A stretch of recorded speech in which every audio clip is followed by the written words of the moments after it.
Descubrí la verdad que mi familia me ocultó durante 20 años. Mi madre empezó a llorar antes incluso de que yo terminara la pregunta, y en ese momento supe que nada de lo que creía sobre mi vida era real. No fue una gran confrontación. No hubo gritos, ni platos rotos, ni una escena digna de película. Fue algo mucho peor, una pausa demasiado larga. Una mirada que no buscaba una respuesta, sino permiso para mentir una vez más. Todo comenzó con una carpeta. No estaba buscando secretos familiares ni verdades ocultas.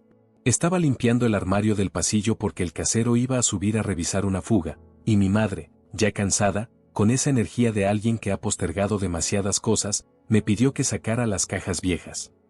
La mayoría eran inútiles, recibos, garantías de electrodomésticos que ya no existían, fotos borrosas de cumpleaños donde nadie parecía realmente feliz.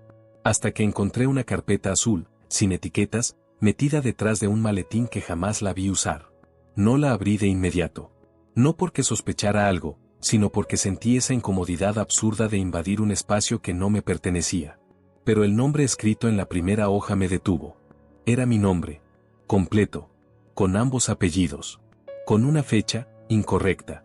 Al principio pensé que era un error administrativo, algún documento viejo mal hecho, pero había demasiadas cosas, copias de actas, informes médicos, cartas. Todo organizado con un cuidado casi obsesivo, como si alguien hubiera pasado años asegurándose de que eso no se perdiera. Le pregunté a mi madre desde el pasillo, sin dramatismo, como quien pregunta por una llave extraviada. ¿Por qué hay papeles míos con otra fecha de nacimiento? No respondió. Escuché cómo se detenía el sonido del agua en la cocina. Luego pasos lentos. Demasiado lentos. Cuando la vi, su rostro no era de sorpresa. Era de derrota. Y ahí empezó todo. Me dijo que me sentara. Que no era el momento. Que estaba cansada. Que luego hablábamos. Cada frase era un intento torpe de ganar tiempo, no porque no supiera qué decir, sino porque sabía exactamente lo que iba a perder cuando hablara. Insistí. No levanté la voz. No amenacé. Solo dije algo que, ahora lo entiendo, la obligó a elegir. Mamá, si no me lo dices tú, lo voy a leer todo. Ese fue el momento exacto en el que mi vida se partió en dos, aunque todavía no lo sabía. Ella se sentó frente a mí, juntó las manos como si estuviera rezando, y dijo una frase que llevo días escuchando en bucle. Hay cosas que se hacen para proteger a alguien, incluso si ese alguien nunca lo perdona. No entendía a qué se refería. Pensé que iba a decirme que fui adoptado. Lo había sospechado alguna vez de niño. Mi padre y yo no nos parecíamos en nada. Nunca fue un secreto que flotara, pero tampoco una certeza. La verdad era peor. Mucho peor. Pero no llegó de golpe. Llegó como una hemorragia lenta. Me explicó que durante años hubo acuerdos. Silencios necesarios. Que toda la familia sabía. Tíos. Abuelos. Incluso mi hermana mayor, aunque en ese momento no entendía qué papel jugaba ella en todo esto. Cada frase abría una grieta nueva. Mientras hablaba, yo no sentía rabia. Sentía algo más frío. Una sensación de estar escuchando la biografía de otra persona con mi nombre. Entonces le pregunté lo único que me importaba en ese momento. ¿Papá lo sabe? Y ahí ocurrió algo que todavía me persigue. Mi madre negó con la cabeza. No como quien niega una acusación, sino como quien confiesa una culpa largamente ensayada. Mi padre había muerto hacía 3 años. De un infarto, dijeron. De forma repentina, dijeron. Nunca pensé que ese dato, que ya había llorado y enterrado, todavía pudiera cambiar. Ella me pidió que no sacara conclusiones. Me dijo que no todo estaba conectado. Que algunas cosas eran coincidencias dolorosas. Pero cuando alguien te ha mentido durante 20 años, deja de tener derecho a pedir paciencia. Quise ver los documentos. Todos. Ahí mismo. Ella dudó. Miró hacia el pasillo, como si esperara que alguien apareciera para salvarla. Nadie vino. Cuando abrí la carpeta frente a ella, vi informes médicos que no recordaba. Evaluaciones psicológicas de cuando era niño. Notas escritas a mano que no eran su letra. Y un nombre que se repetía más de lo normal. Un nombre que yo había escuchado toda mi vida, pero nunca en ese contexto. El de mi tío. El hermano menor de mi padre.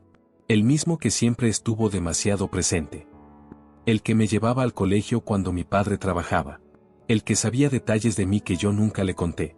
El que, según mi familia, solo intentaba ayudar. Sentí un nudo en el estómago. No tenía pruebas. No todavía. Pero algo empezó a encajar de una forma aterradora. Miré a mi madre. ¿Qué tiene que ver él con esto? Ella cerró los ojos. Y por primera vez desde que empecé a leer, me pidió algo que jamás le había escuchado pedir. Por favor, no hagas esa pregunta hoy. Pero ya era demasiado tarde. Porque cuando una mentira dura 20 años, no se rompe con una revelación. Se derrumba con todas las personas que ayudaron a sostenerla. Y yo acababa de darme cuenta de que estaba rodeado de ellas. No dormí esa noche. No porque estuviera pensando activamente, sino porque mi cuerpo parecía negarse a apagarse. Cada vez que cerraba los ojos, volvía a ver la carpeta azul sobre la mesa, abierta, como una herida que alguien fingió no ver durante 20 años. A la mañana siguiente, mi madre actuó como si nada hubiera pasado. Preparó café. Me preguntó si iba a trabajar. Me dijo que no olvidara la chamarra porque iba a refrescar. No era negación. Era algo peor, costumbre. Había practicado ese papel durante tanto tiempo que ya no distinguía cuando debía dejar de interpretarlo. Yo tampoco dije nada. No por respeto. Por estrategia. Me llevé la carpeta conmigo cuando salió a comprar pan. No fue impulsivo. Fue automático. Como si una parte de mí ya supiera que, si no lo hacía, esa información desaparecería para siempre. En el trabajo no rendí. Miraba la pantalla sin verla. Cada correo era ruido. Cada conversación, un eco lejano. Solo pensaba en una cosa: ¿qué exactamente me habían ocultado, y por qué? Empecé por lo más inofensivo. Las fechas. Mi acta de nacimiento no coincidía con la que siempre celebramos. Había un desfase de casi 9 meses. No semanas. Meses. Suficientes como para que toda una historia pudiera haber ocurrido en ese lapso. Luego vinieron los informes médicos. No eran diagnósticos comunes. Hablaban de estrés infantil severo, exposición a eventos traumáticos tempranos, figura paterna ambigua. Frases frías, clínicas, que describían a un niño que no reconocía. Yo no recordaba hospitales. No recordaba terapias. Recordaba una infancia normal. Tal vez demasiado normal. Ahí entendí algo inquietante: no solo me ocultaron la verdad. Me construyeron una narrativa alternativa. Y lo hicieron bien. Entre los papeles encontré una carta. No estaba dirigida a mí. Estaba dirigida a mi madre. Escrita por alguien del juzgado de familia. Hablaba de un acuerdo informal para evitar procedimientos innecesarios. No mencionaba delitos. No mencionaba culpables. Solo hablaba de silencios. Y al final, una frase subrayada a mano: mientras el menor no haga preguntas. Sentí un frío en la espalda. Pensé en mi hermana. Ella es 7 años mayor que yo. Siempre fue la responsable. La que mediaba cuando discutíamos. La que parecía entender las emociones de los adultos antes que nadie. Nunca fuimos especialmente cercanos, pero tampoco distantes. Hasta que cumplí 16. A partir de ahí, algo cambió. Se fue de casa de forma abrupta. Dijo que necesitaba su espacio. Nunca explicó más. Las llamadas se volvieron esporádicas. Las visitas incómodas. Siempre asumí que era lo normal. Ahora ya no estaba tan seguro. La llamé. No contestó. Le escribí un mensaje corto. Nada dramático. Nada acusatorio. Necesito hablar contigo. Es importante. Tardó horas en responder. Hoy no puedo. Le pregunté cuándo. Tampoco mañana. Ahí entendí que no era falta de tiempo. Era miedo. Mientras tanto, mi madre empezó a llamarme. Varias veces. No contesté. No porque quisiera castigarla, sino porque temía que, si escuchaba su voz, iba a aceptar la versión suavizada que llevaba décadas perfeccionando. Esa noche, decidí hacer algo que llevaba años evitando. Fui a la casa de mi tío. No lo veía desde el funeral de mi padre. Siempre hubo algo en el que me incomodaba, pero nunca supe explicar qué. Era atento. Demasiado. Tenía esa forma de mirarte como si supiera lo que ibas a decir antes de que abrieras la boca. Me abrió con una sonrisa genuina. O al menos eso parecía. Mira nada más quién vino, dijo. Pensé que ya te habías olvidado de la familia. Entré. Todo estaba igual que siempre. Las mismas fotos. Los mismos muebles. El mismo retrato de mi padre en la pared, ligeramente inclinado. Hablamos de cosas triviales. El trabajo. El clima. La economía. Él evitaba mirarme directamente. Yo evitaba ir al grano. hasta que no pude más. Encontré unos documentos viejos, dije. Sobre mí. Su sonrisa no desapareció. Pero algo en su postura cambió. Se acomodó en el sillón. Cruzó las manos. Como alguien que se prepara para una conversación larga. Tu madre siempre fue descuidada con esas cosas, respondió. Hay cosas que no deberían removerse. No preguntó qué había encontrado. Eso fue lo que me confirmó todo. ¿Qué pasó cuando yo era niño? Le pregunté. Antes de lo que recuerdo. Se quedó en silencio unos segundos. No muchos. Lo justo para parecer reflexivo. Pasaron cosas difíciles, dijo. Tu padre y tu madre hicieron lo mejor que pudieron. ¿Y tú? Me miró por primera vez a los ojos. Yo ayudé. Esa palabra. Ayudé. La había escuchado toda mi vida. Siempre fue la excusa perfecta. Quise preguntarle si había algo ilegal. Algo violento. Algo que explicara por qué toda mi familia parecía haber firmado un pacto tácito. Pero antes de que pudiera formular la pregunta, él dijo algo que me desarmó. Tu padre nunca habría querido que supieras la verdad de esta forma. Sentí un golpe en el pecho. ¿Qué verdad? Sonrió con tristeza. Exactamente esa pregunta es la razón por la que se decidió esperar. ¿Esperar a qué? No respondió. Me acompañó a la puerta con una mano en mi hombro. Una presión ligera. Familiar. Demasiado familiar. Cuando salí, tuve una certeza que me revolvió el estómago. No estaban esperando el momento adecuado para decirme la verdad. Estaban esperando que nunca la descubriera. Y si había algo que todos parecían compartir, no era el deseo de protegerme. Era el miedo a lo que pasaría si yo recordaba. Esa noche soñé con una casa que nunca había visto, pero que en el sueño era mía. No pasaba nada violento. No había gritos ni sangre. Solo una sensación constante de estar escondiéndome de alguien que sabía exactamente dónde estaba. Desperté con una idea fija. Si mi familia no quería que recordara, entonces mi memoria era parte del problema. Pedí el día libre en el trabajo. No di explicaciones.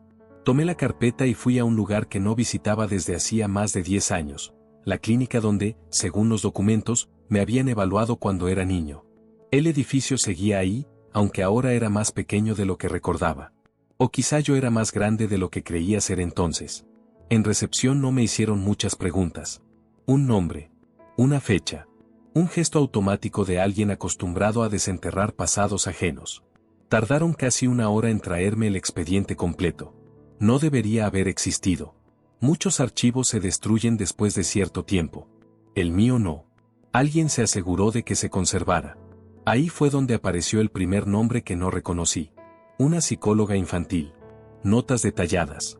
Sesiones semanales durante casi un año. Observaciones sobre regresiones, silencios prolongados, respuestas aprendidas. Y una frase que me obligó a cerrar la carpeta. El menor muestra una lealtad excesiva hacia la figura masculina secundaria, incluso cuando esta figura es fuente del conflicto. Volví a abrirla. Figura masculina secundaria. Mi tío. Las notas no acusaban directamente. Nunca lo hacían. Pero describían a un niño que repetía frases que no correspondían a su edad. Que defendía a un adulto incluso cuando nadie lo estaba acusando. Que se culpaba por cosas que no recordaba haber hecho. Ahí apareció una palabra que nunca había asociado conmigo. Intervención. No era terapia. Era control de daños. Salí de la clínica con náuseas. No porque hubiera recuperado recuerdos concretos, sino porque entendí algo más perturbador. Me enseñaron que olvidar. De camino a casa, recibí un mensaje de mi hermana. Podemos vernos. Pero no aquí. Nos encontramos en un café lejos del barrio donde crecimos. Llegó nerviosa. Ojeras profundas. No pidió nada.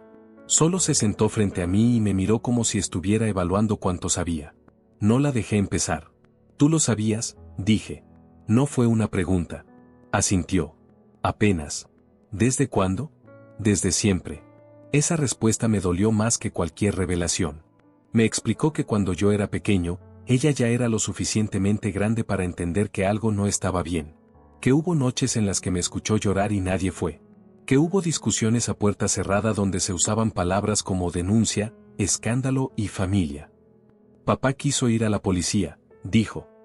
Pero mamá y los abuelos dijeron que nos destruiría. ¿Y tú? Tragó saliva. Yo tenía 11 años. No supe qué responder. No podía exigirle valentía a una niña. Pero sí podía exigir verdad ahora. ¿Qué hizo él? Pregunté. Dímelo como adulta. Negó con la cabeza. No lo sé todo, dijo. Y creo que eso fue intencional. Me contó que, después de cierto punto, la narrativa cambió. Ya no se hablaba de protegerme, sino de proteger a la familia. De evitar interpretaciones. De esperar a que yo fuera demasiado grande para que importara. Cuando te fuiste a la universidad, continuó, pensé que todo se quedaría enterrado. ¿Y por qué te fuiste tú? Se quedó en silencio. Luego dijo algo que nunca había considerado. Porque empecé a parecerme a mamá. No entendí. Empecé a justificarlo, dijo. A minimizar. A decirme que tal vez no fue tan grave. Y eso me asustó más que cualquier recuerdo. Esa fue la primera vez que lloró. No un llanto ruidoso. Un colapso contenido de alguien que ha cargado con algo demasiado pesado durante demasiado tiempo. Ahí vino el primer giro. No lo vi venir. Papá no murió de un infarto, dijo de pronto. Eso fue lo que nos dijeron que dijéramos. Sentí que el aire se iba del lugar. Entonces, ¿qué pasó? Me miró fijamente. Se suicidó. Todo encajó de golpe. La rapidez del entierro. La ausencia de autopsia. El silencio incómodo de los adultos. Encontró algo, continuó. Algo que demostraba que no fue un malentendido. Que no fue un error aislado. ¿Qué cosa? Nunca nos dijeron. Solo que si salía a la luz, nadie iba a salir ileso. Mi mente fue al mismo nombre. Mi tío. ¿Él sabe que tú sabes? Pregunté. Asintió. Siempre lo supo. Cuando salimos del café, supe que ya no había vuelta atrás. No se trataba de descubrir qué me pasó. Se trataba de entender qué hicieron todos después. Y por qué alguien estuvo dispuesto a morir para que la verdad no saliera. Durante días no hice nada más que repasar conversaciones antiguas con mi padre. Mensajes guardados. Correos irrelevantes. Notas mentales que en su momento no significaron nada. Buscaba una grieta, una señal, algo que indicara que estaba cargando con un peso que no supo soltar. La encontré en algo absurdo. Una discusión que tuvimos meses antes de su muerte. Yo quería mudarme a otra ciudad por trabajo. Él se opuso de una forma desproporcionada. No por dinero. No por miedo a la distancia. Dijo algo que en ese momento me pareció manipulador. Si te vas ahora, todo lo que aguantamos no habrá servido de nada. Nunca entendí a qué se refería. Hasta ahora. Volví a la casa familiar cuando sabía que mi madre no estaría. No buscaba confrontación. Buscaba rastros. Cosas que mi padre pudo haber escondido sin que nadie más las viera. Su antiguo despacho seguía intacto. Nadie lo usaba. Nadie lo tocaba. Como si ese espacio estuviera congelado por un acuerdo silencioso. Revisé cajones. Libros. Carpetas laborales. Nada. Hasta que moví el escritorio. Debajo, pegado con cinta vieja, había un sobre marrón. Sin nombre. Sin fecha. Dentro había copias. No originales. Fotografías impresas de documentos. Correos. Y algo que me hizo sentarme en el suelo. Una declaración jurada. No estaba firmada. Pero estaba escrita de su puño y letra. No mencionaba mi nombre directamente. Hablaba de el menor. De hechos repetidos. De conocimiento previo por parte de terceros adultos. De presiones para evitar consecuencias legales. Mi padre había estado preparando algo. No era una confesión emocional. Era un paso previo a una denuncia. Y alguien lo detuvo. El segundo documento era un intercambio de correos con un abogado. Fechas cercanas a su muerte. El abogado advertía sobre represalias familiares. Sobre lo difícil que sería probar algo tantos años después. Pero también decía algo clave. Si hay registros clínicos, no se puede ignorar. Mi expediente. Ahí entendí por qué fue tan importante controlarlo. Guardarlo. Editar mi narrativa. El último papel era el más breve. Solo una frase escrita a mano. Si yo no puedo, que él nunca dude de lo que pasó. Me temblaban las manos. Esa noche confronté a mi madre. No grité. No amenacé. Puse los documentos sobre la mesa y esperé. No intentó negarlo. Tu padre se estaba destruyendo, dijo. No dormía. No comía. Veía enemigos en todas partes. ¿En todas partes o en uno solo? No respondió. Admitió que hubo una reunión familiar. Que se decidió intervenir. Que se habló de hospitales. de desgaste, de proteger a los niños que ya estaban creciendo. ¿Lo presionaron?, pregunté. ¿Para que no denunciara? Se llevó la mano al pecho. Le pedimos que pensara en ustedes. Esa frase me dio náuseas. ¿Y cuando murió? No pensamos que lo haría, susurró. Pensamos que se iba a calmar. Me contó que la noche anterior a su muerte, mi tío estuvo en la casa. Que discutieron. Que hubo gritos. Que al día siguiente lo encontraron en el garaje. Él dijo que fue un accidente, agregó. Que papá estaba inestable. ¿Y le creíste? Me miró como si la respuesta fuera obvia. Quise creerle. Ahí entendí la verdadera subtrama de todo esto. No era solo lo que me hicieron a mí. Era lo que todos eligieron creer para poder seguir viviendo. Esa misma semana recibí una llamada inesperada. Del abogado. No el de los correos viejos.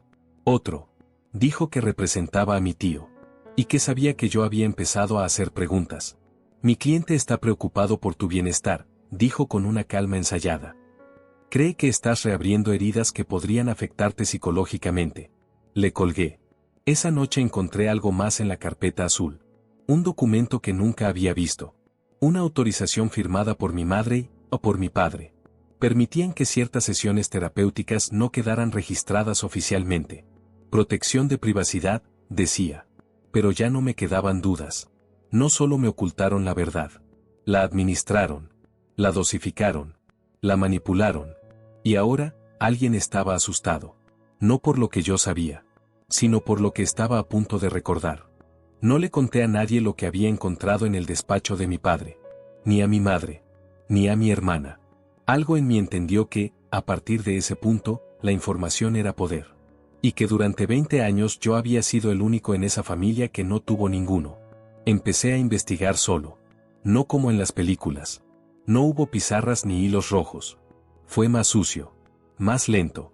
Más deprimente. Horas frente a una computadora leyendo documentos públicos que nadie cree importantes porque parecen aburridos. Demandas archivadas. Cambios de domicilio. Registros de empresas pequeñas. Y un patrón. Mi tío no era solo el hermano menor. Durante años había trabajado con niños. Actividades extracurriculares. Talleres. Voluntariados. Nada ilegal en papel. Todo impecable. Siempre bien recomendado. Siempre con alguien más firmando. Siempre alguien de la familia cerca. Encontré el nombre de un centro comunitario que ya no existía. Cerró por falta de fondos hacía 15 años. Busqué noticias. Nada relevante. Solo una nota pequeña sobre acusaciones no probadas y un cierre discreto. Uno de los apellidos mencionados me heló la sangre. Lo reconocí porque lo había visto en la carpeta azul. No era el mío. Era otro niño. Conseguí un perfil en redes sociales después de horas de búsqueda. Dudé antes de escribirle. No sabía qué decir sin parecer un loco con teorías conspirativas. Al final escribí la verdad más simple que tenía. Creo que nos conocemos, aunque ninguno de los dos lo sepa. No respondió ese día. Ni el siguiente. Al tercero, lo hizo. ¿Tu tío se llama así? Solo leí el mensaje varias veces. No respondí de inmediato. No porque no supiera qué decir, sino porque en ese momento entendí algo devastador. No estaba buscando confirmar una sospecha. Estaba buscando compañía. Nos encontramos en un bar pequeño, lejos de ambos barrios. Cuando lo vi, sentí una familiaridad incómoda. No física. Emocional. Esa forma de sentarse, de observar las salidas, de medir cada palabra. No hablamos del pasado al principio. Hablamos de trabajo. De insomnio. De ansiedad. De esas cosas que la gente comparte cuando no sabe que está a punto de abrir algo que no se puede cerrar. Fue él quien lo dijo primero. A mí me dijeron que había sido un malentendido, dijo. Que yo exageré. Que era un niño confundido. No necesitó decir más. Me contó que su familia recibió dinero. No como soborno explícito. Como ayuda. Terapias privadas. Mudanzas. Silencio. Mis padres nunca volvieron a mencionar su nombre, agregó. Como si nunca hubiera existido. Ahí llegó el segundo giro. El que terminó de cambiarlo todo. Pero hubo otro, dijo. Uno más joven que nosotros. Me habló de un niño que desapareció del centro comunitario poco antes de que cerrara. No secuestro. No denuncia. Simplemente dejó de ir. Nadie preguntó demasiado. Familia desestructurada. Pocas preguntas. Su madre sí quiso denunciar, continuó. Pero retiró todo semanas después. ¿Por qué? Me miró con una mezcla de rabia y resignación. Porque alguien murió. Sentí un zumbido en los oídos. ¿Quién? El padre del niño. Ahí entendí la magnitud real del silencio. No era solo mi padre. No era solo una familia. Era un sistema pequeño, artesanal, sostenido por miedo, vergüenza y decisiones prácticas. Y mi familia no había sido una excepción. Había sido parte. Volví a casa con una claridad brutal. Ya no estaba buscando cerrar mi historia personal. Estaba parado frente a algo que podía destruir a varias personas, incluidas algunas que, a pesar de todo, aún llamaba familia. Mi hermana me llamó esa noche. Mamá sabe que estás investigando, dijo. ¿Y él también? ¿Y tú? Pregunté. Hubo una pausa. Yo no puedo seguir fingiendo, respondió. Pero tampoco sé si estoy lista para perderlo todo. Colgué sin responder. Porque por primera vez, la pregunta no era qué pasó hace 20 años. La pregunta era qué estaba dispuesto a hacer ahora. ¿Y quién iba a caer conmigo cuando la verdad dejara de ser privada? La presión no llegó de golpe. Llegó en capas. Primero fue el silencio. Luego, las advertencias disfrazadas de preocupación. Finalmente, las amenazas que nunca se formulaban del todo, pero que no necesitaban palabras para entenderse. El abogado volvió a llamar. Esta vez no le colgué. Mi cliente está dispuesto a ayudar, dijo. Terapia, apoyo económico, lo que necesites para cerrar este capítulo. No quiero cerrar nada, respondí. Quiero que se sepa. Suspiró, como si yo fuera un niño terco. No sabes lo que estás arriesgando. Tenía razón. Mi trabajo empezó a complicarse. Un proyecto cancelado. Comentarios extraños de superiores. Nadie decía nada directamente, pero alguien estaba moviendo cosas. Alguien con contactos. Mi madre dejó de hablarme. Mi hermana, en cambio, empezó a acercarse. Me contó algo que había guardado durante años. Papá no estaba solo cuando decidió denunciar, dijo. Yo iba a testificar. Eso lo cambió todo. ¿Por qué no lo hiciste? Porque me dijeron que, si lo hacía, tú ibas a cargar con eso para siempre, respondió. Que ibas a ser el chico del escándalo. Que nadie te iba a ver igual. Ahí entendí la traición más dolorosa de todas. No la de mi tío. La de mi familia eligiendo mi futuro por encima de mi verdad. Decidí hablar con él una última vez. No para confrontarlo. Para escucharlo mentir. Nos encontramos en su casa. La misma. El mismo sillón. La misma foto de mi padre torcida en la pared. Estás removiendo cosas que no entiendes, me dijo. Yo cometí errores, sí. Pero nada que merezca destruir tantas vidas. ¿Cuántas? Pregunté. ¿Las nuestras o las de ellos? Su rostro se endureció. Si hablas, dijo, tu padre habrá muerto para nada. Esa fue su carta final. Y fue un error. Porque por primera vez, no sentí miedo. Sentí claridad. Salí de ahí y llamé al otro chico. Al que conocí en el bar. Le conté todo. Le pregunté si estaba dispuesto a hablar.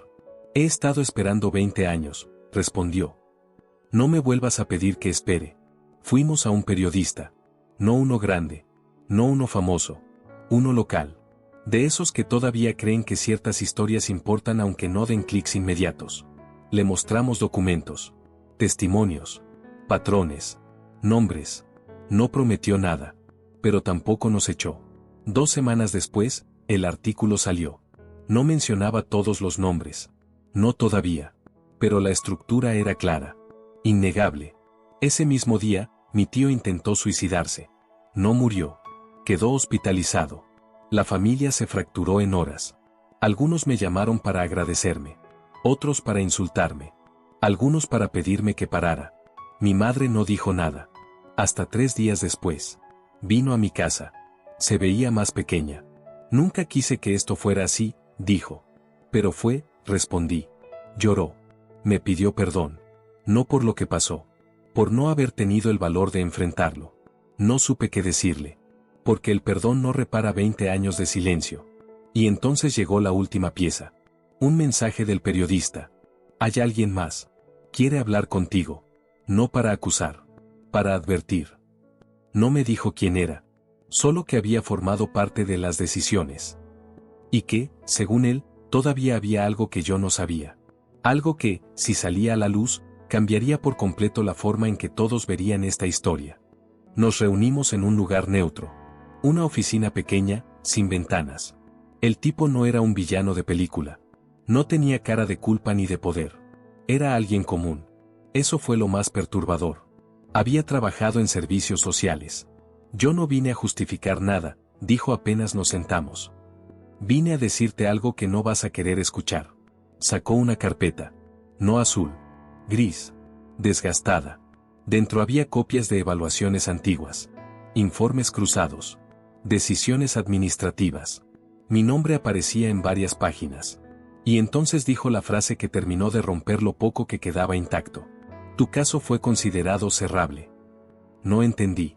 Cuando eras niño, continuó, hubo un momento en que se evaluó formalmente retirar la custodia. Separarte de tu familia. Abrir un proceso penal completo. ¿Y por qué no lo hicieron? No respondió de inmediato. Porque tú no cooperaste. Sentí un golpe seco en el estómago. Eso no es verdad. Lo es, dijo. Y no fue tu culpa. Me explicó que, en entrevistas grabadas, yo había defendido activamente a mi tío. Que negué hechos. Que repetí versiones adultas palabra por palabra. Que desacredité sin saberlo a otros niños. Para el sistema, agregó, eras un testigo poco confiable. Ahí llegó el último giro. El más incómodo. El más difícil de aceptar. Yo no solo fui una víctima. Fui, sin saberlo, parte del mecanismo que permitió que todo continuara. Tu padre lo entendió tarde, dijo. Cuando se dio cuenta de que ya no era solo una decisión familiar, sino institucional. Ahí comprendí por qué su declaración no estaba firmada. ¿Por qué dudó? ¿Por qué se rompió? Entonces, ¿todo esto fue inevitable? Pregunté. El hombre negó con la cabeza. No. Fue humano. Se levantó. Antes de irse, dijo algo más. Si decides seguir, no todos te van a ver como un héroe. Algunos dirán que arruinaste vidas. Otros dirán que llegaste demasiado tarde. ¿Y usted? Pregunté. Yo creo que nadie sale limpio de una historia así. El reportaje completo salió semanas después. Mi tío fue procesado. No por todo. No por todos. Por lo suficiente. Mi madre se fue de la ciudad. Mi hermana empezó terapia. De verdad esta vez. Yo cambié de trabajo. De círculo. De nombre en algunos lugares. A veces me preguntan si me arrepiento. No sé qué responder. Porque la verdad no me devolvió la infancia. No trajo de vuelta a mi padre. No salvó a todos. Pero hizo algo que nadie en mi familia se atrevió a hacer durante 20 años. Rompió el silencio. Y ahora, cuando alguien me pregunta por qué no hablé antes, pienso en ese niño que defendía a su agresor sin saberlo. Y entiendo que la pregunta correcta nunca fue por qué tardé tanto. Sino porque todos los adultos alrededor decidieron esperar que yo cargara con eso solo.